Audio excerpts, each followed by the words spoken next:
Entre gallos y medianoches, el Ejecutivo, el gobierno de Pedro Castillo, tuvo la genial idea de lanzar un decreto que dice que a partir del 1 de mayo el sueldo mínimo pasa de 930 a 1025 soles en el Perú. Vamos a ver cuál es el impacto real de esta medida populista y cómo pueden ser afectadas millones de personas en nuestro país. Esta es la noticia que vamos a comentar este día. Gobierno subió a 1025 el salario mínimo. Tras una semana de convulsión social y sin pasar por el Consejo Nacional de Trabajo ni la opinión técnica del MEF, Pedro Castillo subió la remuneración mínima vital a 1025 soles a partir del 1 de mayo.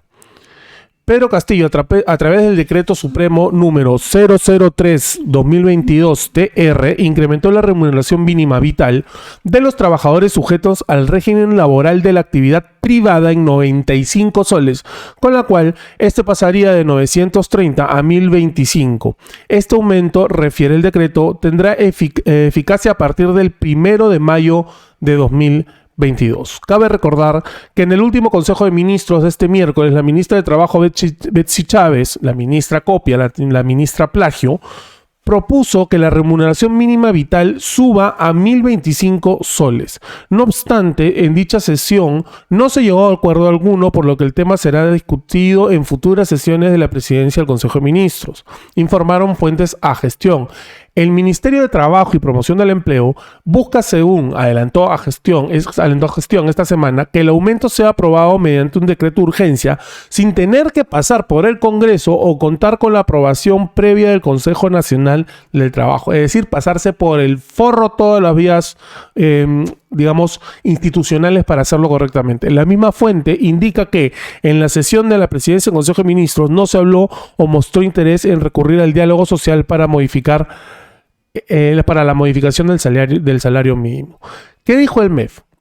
El viernes, a través de RPP, al ser consultado con la intención de Castillo y Chávez de aumentar el sueldo mínimo sin pasar por el Consejo Nacional del Trabajo ni por la opinión técnica de su sector, dijo que actualmente hay un espacio para subir el sueldo mínimo.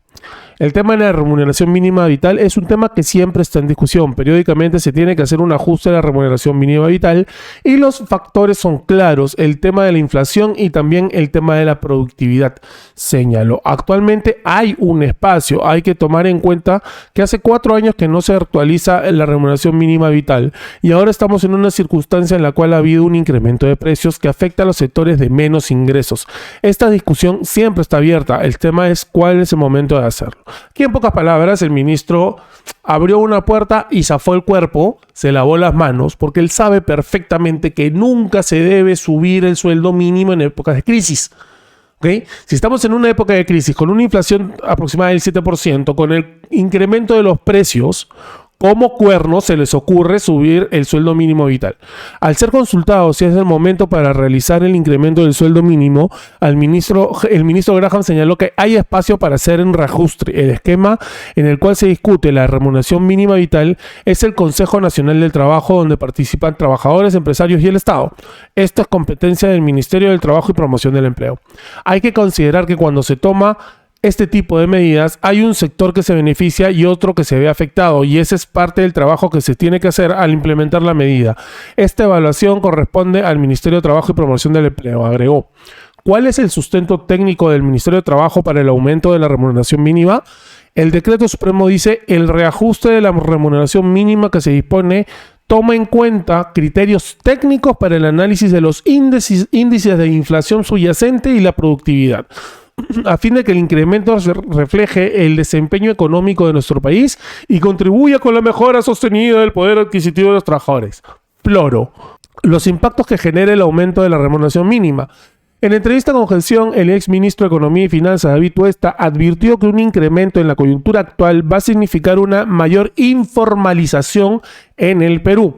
Esta es una norma que va a ayudar a poquísimas personas y deja desamparado y cierra las puertas para más de 75% de la población económicamente activa que trabaja en la informalidad. Económicamente hablando es un pésimo momento. Es cierto que los precios están subiendo, pero con esto no se está ayudando a la gran masa de la población, sino a las fuerzas sindicales. Hay un desenfoque completo a la medida, agregó. En tanto, la Plataforma Nacional de Gremios MIPYMES, que reúne 92 asociaciones de empresas y microempresas a nivel nacional, rechazaron esta semana un posible incremento del sueldo mínimo. Manifestamos nuestro completo rechazo ante una medida que beneficiará a unos pocos y que afectará grandemente a las micro y pequeñas empresas del país, señaló el gremio en un comunicado. Indicó que según las cifras de la Organización Internacional del Trabajo, la informalidad laboral en el Perú asciende al 75%. Esta medida populista solo agravará esta problemática y dañará el tejido empresarial conformado por peruanos emprendedores y pujantes que nos hemos visto afectados por las consecuencias de la pandemia y por las que hasta el momento no nos hemos podido recuperar. Esta es la nota de gestión sobre el incremento del sueldo mínimo con las evidentes opiniones a favor del Ejecutivo, del ministro de Economía al ser consultado, del decreto supremo emitido por Pedro Castillo para aumentar arbitrariamente el sueldo mínimo de 930 a 1025 soles a partir del 1 de mayo, y las opiniones de exministros de Economía, de profesores de Economía y del gremio de MIPYMES, es decir, de micro, pequeñas y medianas empresa del Perú. Pero vamos a ver también lo que se decía ya el jueves, cuando esto fue comentado por la ministra Plagio, por la ministra de Trabajo, Betsy Chávez. Ya se había conversado esto el día jueves, entonces, ¿ok? ¿Cuál era la opinión en ese momento? ¿Cuál es el impacto económico? Dice la nota, ¿no? Según todo esta, la primera impresión es subrayar la irresponsabilidad del Ministerio de Trabajo y de su ministra, la ministra Plagio, Betsy Chávez, que claramente está cumpliendo un compromiso no con los trabajadores, sino con las fuerzas sindicales, con lo cual debería redefinir su ministerio no de trabajo, sino de ministerio para los sindicatos. Esta es una norma que va a ayudar a poquísimas personas y deja desamparado y cierra las puertas, parece más del 75% de la población económicamente activa que trabaja en la informalidad, resaltó. Lamento mucho que el presidente del Consejo de Ministros lo revise. Me parece muy mal el procedimiento y económicamente hablando es un pésimo momento. Es cierto que los precios están subiendo, pero con esto no se está ayudando a la gran mayoría, a la gran masa de la población, sino a las fuerzas sindicales. Hay un desenfoque completo en la medida. Asimismo, el economista dijo que las condiciones actuales de la remuneración mínima vital debería ser resultado de la función de la informalidad que tiene el país. En el Perú, el salario mínimo respecto al salario promedio es uno de los más altos de la región. Representa el 70% del salario promedio. Adicionalmente, no estamos en una etapa de crecimiento vigoroso. Nadie genera empleo. En Lima, según informe de la situación del mercado laboral del INEI, el ingreso promedio varía entre 984 soles para los trabajadores con educación primaria completa, 1.228.2 para los que poseen educación secundaria, hasta los 2.938.5 para los trabajadores con formación universitaria. Dado esto y considerando que más del 50% de la población adecuadamente empleada gana en promedio menos de 1.100 soles, podríamos estar tentados a concluir que un aumento de la remuneración mínima vital de 930 a 1.100 tendría un gran efecto. Sin embargo, no podemos adelantarnos, menos aún en estos días que estamos luchando para reactivar la economía luego de varios meses de fuertes restricciones, señala Claudia Sicoli Postleman, directora de la carrera de Economía de la UPC.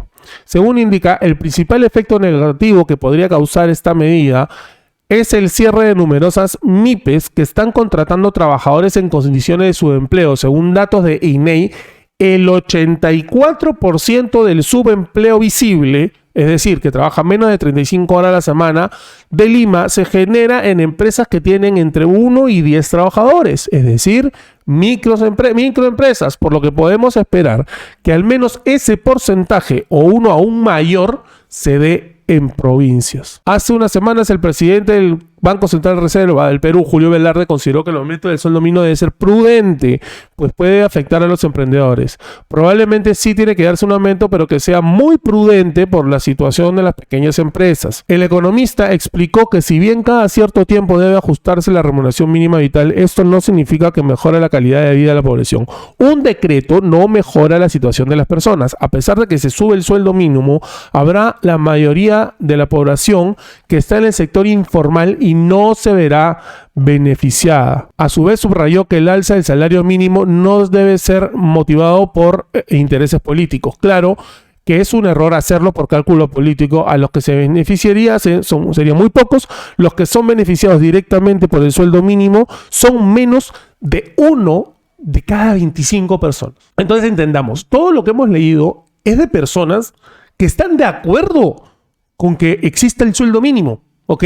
Y aún así están criticando la medida del gobierno porque entienden que en este contexto elevar el sueldo mínimo más del 10% no tiene ningún sentido, porque estamos en un contexto de crisis económica, ¿ok?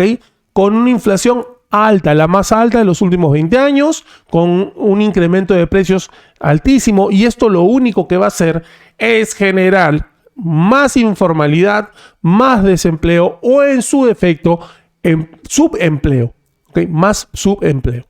Entonces, además, ¿de dónde van a sacar las empresas para poder pagar? Como no van a poder pagar, van a tener que contratar en negro o cerrar. Y recordemos, son las MIPYMES las que mueven la economía nacional. Las grandes empresas, las grandes compañías, no son las que mueven la economía del Perú. Las grandes mineras representan el 20%. ¿Okay? Son sumamente importantes, sí, como unidad, como mercado, son importantes, las más importantes, pero los que mueven el motor de la economía peruana son las MIPYMES en sus diferentes mercados, en sus diferentes sectores. Y esto es un ataque directo a esas empresas, micro, pequeñas y medianas empresas que se van a ver afectadas. ¿Por qué? Porque la gran empresa que paga sueldo mínimo a pocos de sus trabajadores, la gran empresa que paga sueldo mínimo a poquitos de sus trabajadores, sí lo puede pagar. Y los va a pagar y muy probablemente transfiera la carga de ese costo adicional al consumidor, ¿ok? Pero la MIPYME, la micro, pequeña y mediana empresa, no puede pagarlo porque ser formal en este país es carísimo, ¿ok? Ya costaba 69% más pagarle a un trabajador formal que pagarle a un trabajador informal, 69% más. Mes a mes, ya no estamos hablando ni siquiera de los beneficios laborales. ¿Okay? Entonces, en ese contexto, subir el salario mínimo vital a 1.025 soles por parte de este gobierno es única y exclusivamente una medida política, populista, que busca frenar de alguna manera los reclamos de las personas por la incapacidad, ignorancia y por la ineficiencia de este gobierno. Lo único que están buscando es tapar el sol con un dedo. Pero vamos a seguir revisando más cosas porque hay mucho más que ver. Según EFE, la agencia de noticias, suben a 1.6 millones los empleados que ganan menos del salario mínimo en Lima. Eso quiere decir que ya hay 1.6 millones de empleados en la ciudad de mayor ingreso, donde los empleados ganan más. 1.6 millones de ciudadanos ganan por debajo del sueldo mínimo. ¿Esto qué implica? Que están subempleados. ¿Okay? Están subempleados, empleados informalmente y subempleados, porque la gente no está pudiendo sostener el gasto necesario para tener empresa en el Perú. Empresa pequeña, microempresa, pequeña empresa, mediana empresa. Dice, los trabajadores cobran menos del salario mínimo en Lima, crecieron un 7% hasta casi alcanzar los 1.6 millones de personas durante el trimestre móvil noviembre 21, enero 22, según datos del Instituto Nacional de Estadística e Informática. En total eran 1.599.400 trabajadores que en este lapso de tiempo tenían un subempleo por ingreso, es decir, un trabajo por el que cobran menos de 930 soles.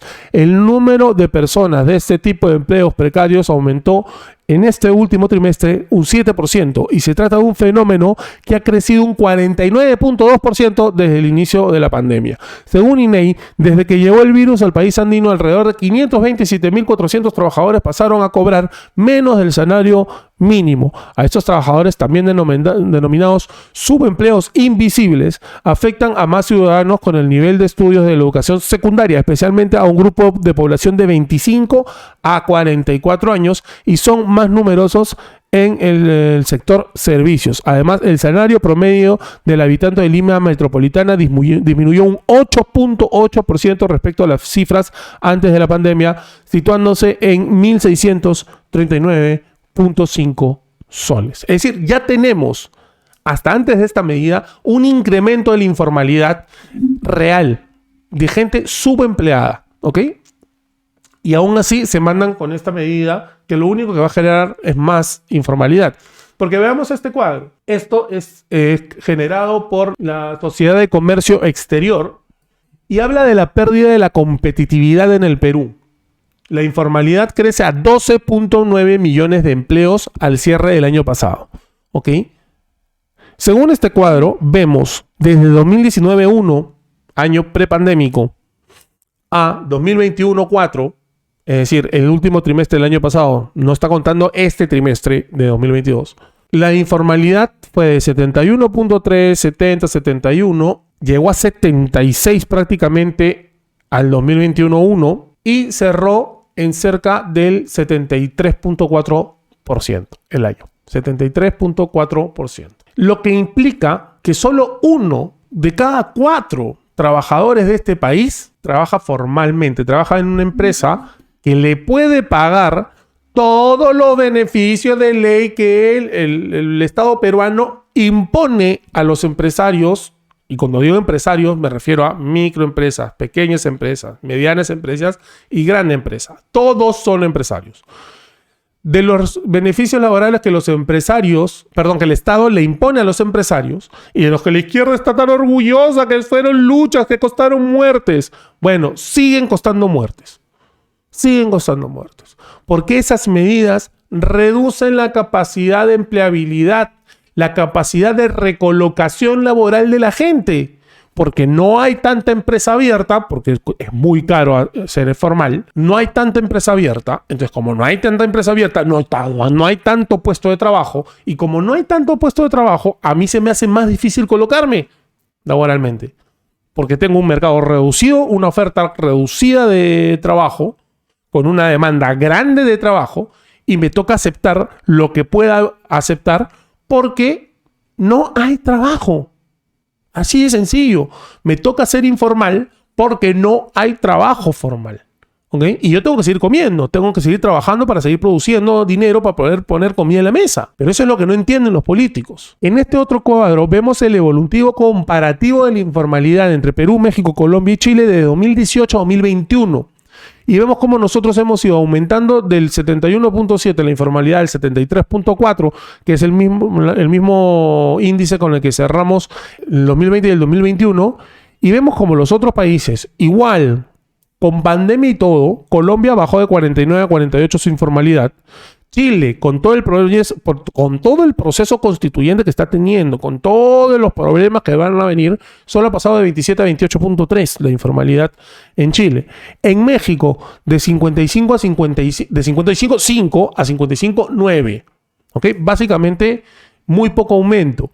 Entonces, el Perú sigue generando informalidad. Y yo sé que hay algunos a los que les gusta la informalidad y lo ven como una sacada vuelta al Estado, pero en la informalidad, en la realidad, lo que termina pasando con la informalidad es que la gente no obtiene los beneficios. Si tú eres informal, trabajas informal, es más difícil conseguir un préstamo. Si tú trabajas informal, es más difícil comprar una casa, adquirir un bien.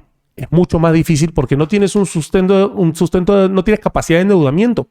Tienes informal. Entonces es más difícil para ti conseguir tus cosas. Ser formal es un beneficio, pero debería serlo en función de una reducción drástica de los impuestos, de una reducción drástica del gasto público y del tamaño del Estado.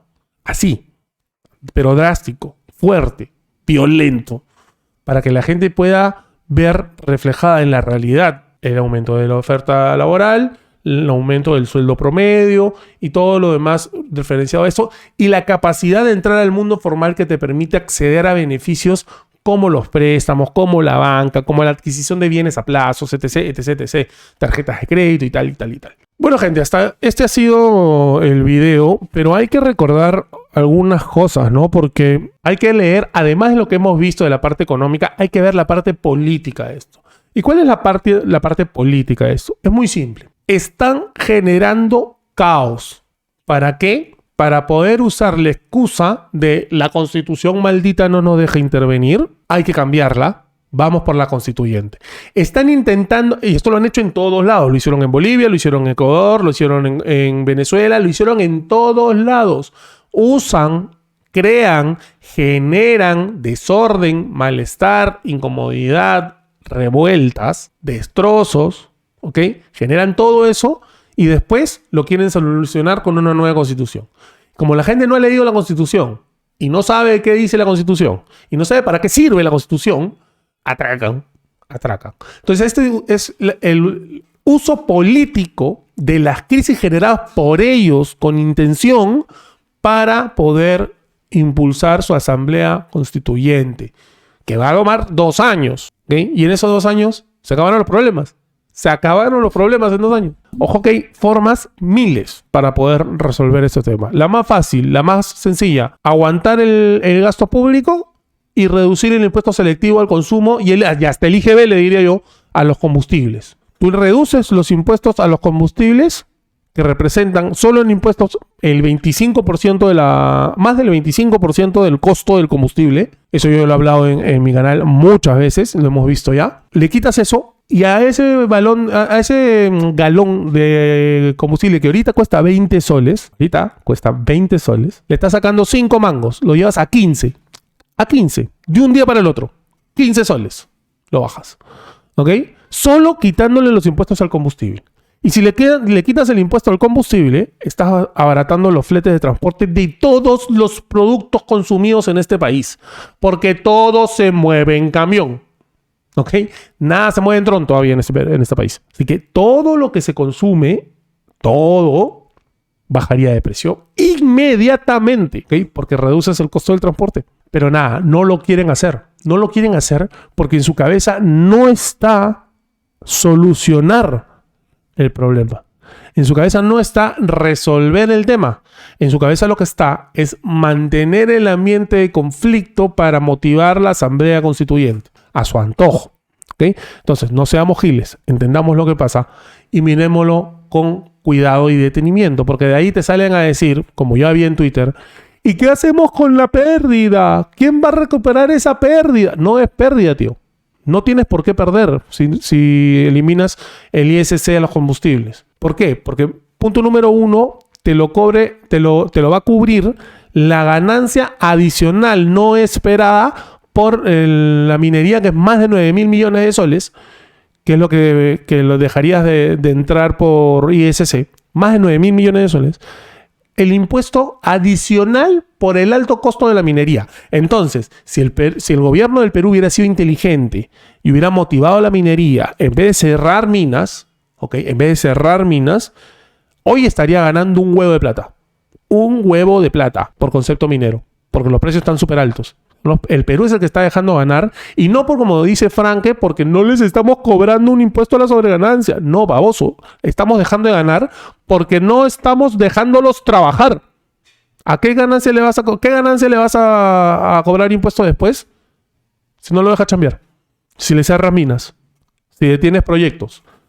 Si permites que las comunidades cierren carreteras, quemen yacimientos mineros. Pero cuando lo hacen en Huancayo, que también está mal, cuando lo hacen en Huancayo sí salen a decir, oye, eso es delito, ¿eh? Eso es delito.